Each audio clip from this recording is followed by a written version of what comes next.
Ni cargo gari mwaka 2004 2005, gari na CCF 1290, gari full AC. Mimi nimepiga rangi hapa kwenye bumper ni haribu, nitapiga rangi. Ila gari kali sana, bodi haijawahi kupigwa rangi, gari haina ajali. Gari namba EB D baba so D baba, gari kali sana. Hii gari mimi nataka milioni 8 tu, sitaki hela nyingi, sina tamaa na hela.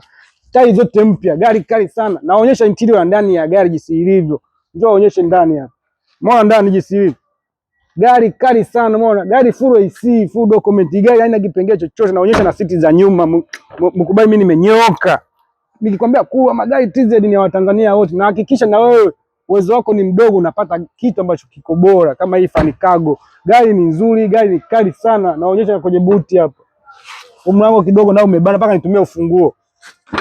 Hii hapa. Muona gari jinsi ilivyo. Naonyesha engo zote. Muona ndani. Umeona siti zake bado mpya. Umeona? Gari kali sana. Hii gari haina kipengele chochote. Mimi nakuonyesha kila kona. Waonyeshe huku. Umeona hiyo bodi? Umeona? Waonyeshe huku ndani. Mimi ndio kurwa magari TZ na kuhakikishia ni ya Watanzania wote. Uaminifu ndio kipaumbele chetu cha kwanza. Cha kwanza ni uaminifu na mengine tunamwachia Mwenyezi Mungu. Umeona? Waonyeshe huku. Hii gari nataka milioni 8. Sina milioni 8, ni milioni 8 kamili. Wewe njoo ukague gari na fundi wako. Yaani fundi hata akija gari lazima pitishe. Gari na tairi mpya, gari kali sana. Gari haina shida yoyote, yani gari ni mpya.